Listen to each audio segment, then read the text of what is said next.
Assalamualaikum warahmatullahi wabarakatuh. Perkenalkan, nama saya Kania Nurul Hanifah dengan NIM 2005216 dari kelas 4B Prodi Administrasi Pendidikan.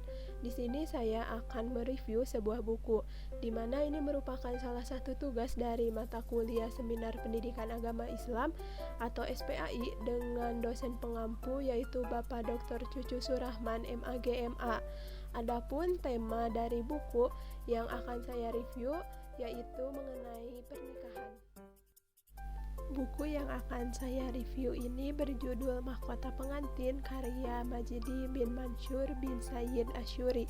Berikut tampilan dari buku yang telah saya baca dan akan saya review. Baik, pertama yang akan saya jelaskan ini mengenai fisik buku. Pada cover depan buku ini terdapat judul buku, kemudian nama penulisnya dan juga nama penerbit, dan juga ada logo bestseller. Nah, dari cover depannya ini juga terdapat sebuah kalimat yaitu bingkisan istimewa untuk suami istri. Buku ini menghindari penjelasan yang malu-malu sekaligus mendobrak wilayah yang sering dipahami tabu ketika membahas persoalan rumah tangga. Pada mulanya adalah sebuah keterusterangan. Buku ini mengalir jauh dengan kupasan yang lincah, renyah, dan komunikatif. Adapun cover belakang dari buku ini yaitu diisi dengan sinopsis dari buku ini. Yang kedua adalah tentang buku.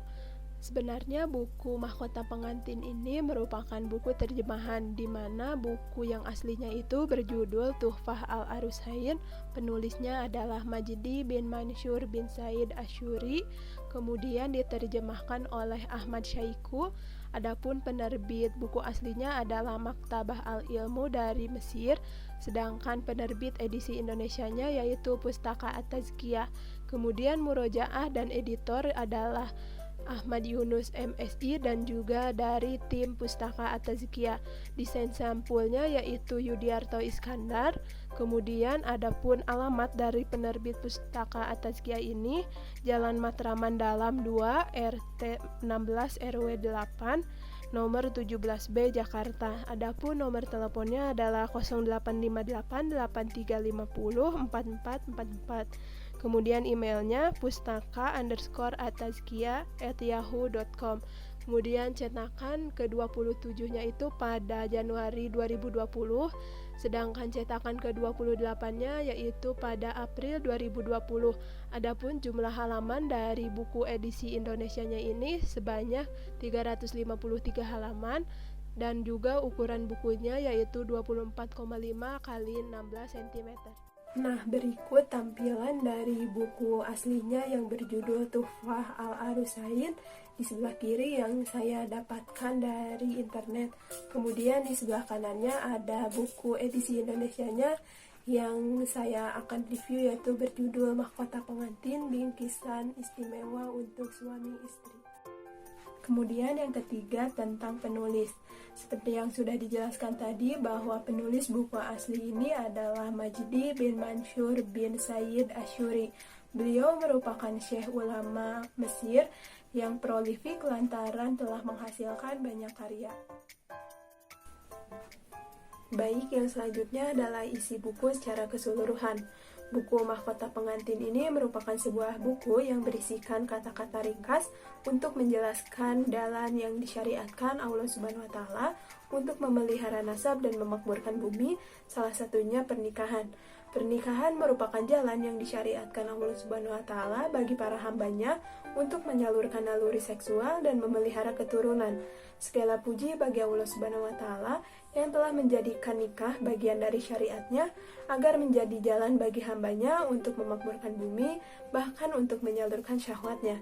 Nikah adalah ketentraman, ladang pahala Islam, memelihara anggota badan, jalan kesucian, kesenangan hidup, sekaligus salah satu tanda kekuasaan Allah sebagaimana pada surah Ar-Rum ayat 21 yang artinya, dan di antara tanda-tanda kebesarannya ialah menciptakan pasangan-pasangan untukmu dari jenismu sendiri agar kamu cenderung dan merasa tentram kepadanya, dan dia menjadikan di antaramu rasa kasih dan sayang. Sungguh pada yang demikian itu benar-benar terdapat tanda-tanda kebesaran Allah bagi kaum yang berpikir. Nah, ayat tersebut adalah kata-kata yang secara tidak langsung penulis bisikan kepada para pembaca yang ingin membangun keluarga Islam yang bahagia. Kata-kata diambil dari kitabnya dan sunnah Rasulnya sebagai metode dan jalur, terutama kepada kedua pengantin yang mengawali bahtera kehidupan untuk berlayar menuju akhirat. Pada bagian pertama menjelaskan kepada pembaca yang sudah siap untuk menikah dengan beberapa pertanyaan seperti apakah jalan yang wajib ia tempuh saat memilih pasangan di masa depan, atau apakah ukuran yang ditetapkan Islam dalam memilih istri maupun suami. Pernikahan adalah bahtera yang akan dikendarai oleh laki-laki dan wanita dalam mengarungi kehidupan yang bergelombang. Karena itu, masing-masing hendaknya memperlihatkan calon pasangannya. Buku ini juga mengemukakan pengembaraan penuh berkah yang ditempuh pemuda muslim dalam mencari istri ideal yang akan mendampinginya sepanjang hidup dalam ketaatan kepada Allah SWT. Buku ini mengemukakan fase-fase perjalanan itu, dimulai dari penjelasan tentang kriteria dan dasar-dasar yang ditetapkan Islam untuk memilih istri solehah. Buku ini juga mengemukakan tentang sebagian hal-hal yang terjadi dan dihadapi peminang berupa permasalahan yang berkaitan dengan peminangnya dan hukum-hukumnya, mahar, kafaah atau keselarasan, dan permasalahan lain seperti melihat wanita yang dipinang yang disyariatkan dan hukum-hukumnya, yang dihalalkan bagi peminang terhadap wanita yang ia pinang, yang dihalalkan bagi peminang setelah akad nikah. Apakah peminang wajib memberi nafkah kepada wanita yang ia pinang sedangkan ia masih berada di rumah ayahnya?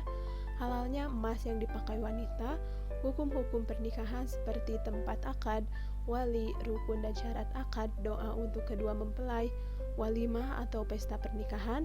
Kemudian ada hukum khulu, hukum nikah al-urfi, pesan-pesan untuk mewujudkan rumah tangga bahagia, dan juga hak istri.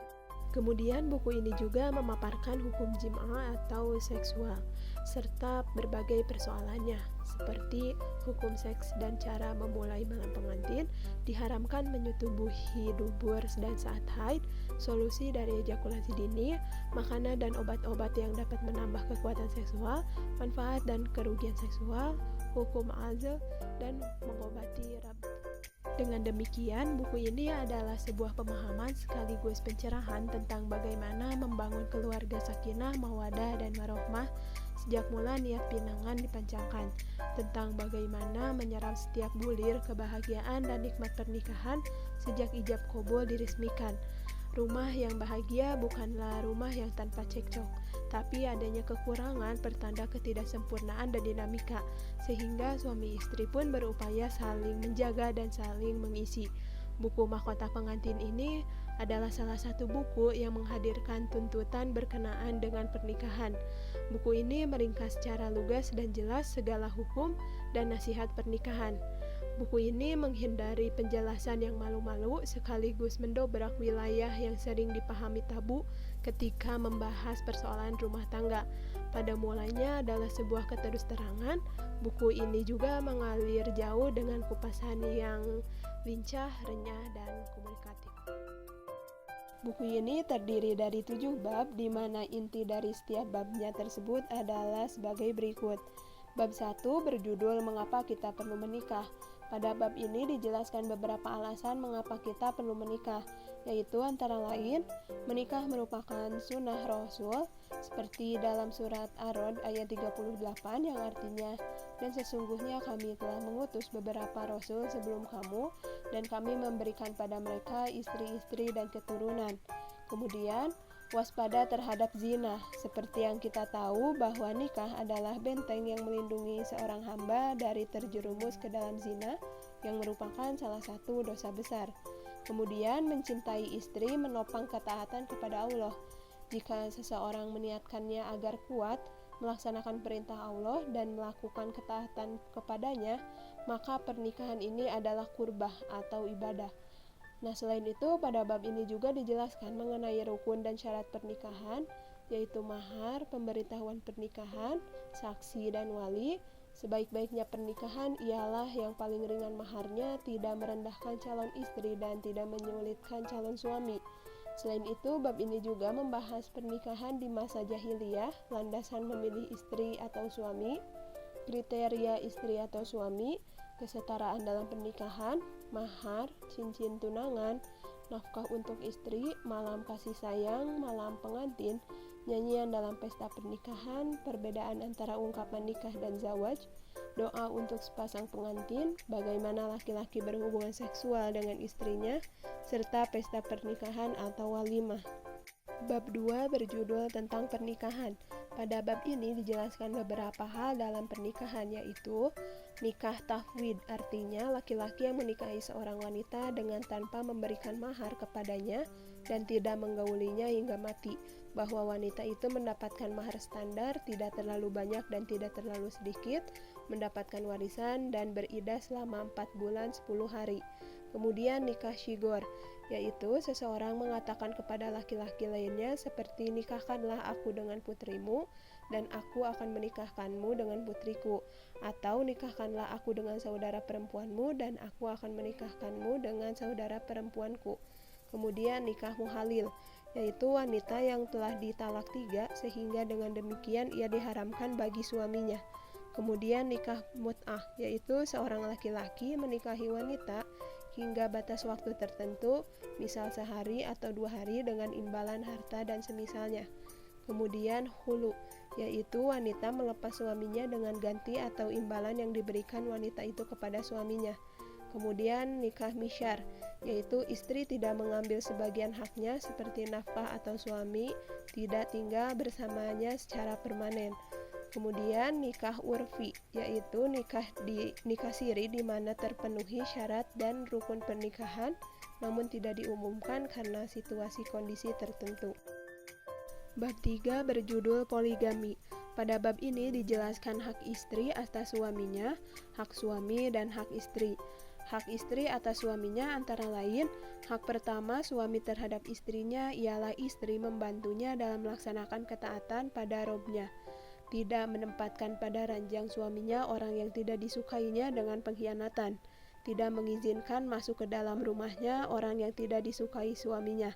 Kemudian ada hak-hak suami, istri membantu suami, tidak pergi rumah suaminya kecuali dengan seizinnya, ia tidak melepas pakaiannya di selain rumahnya, tidak berpuasa saat suaminya berada di rumah kecuali dengan seizinnya. Demikian pula hak suami atas istri ialah istri tidak mengeluarkan nafkah dari rumahnya kecuali dengan seizinnya, tidak meminta cerai, tidak menyakiti suaminya baik dengan kata-kata maupun perbuatan, tidak meninggalkan ranjangnya.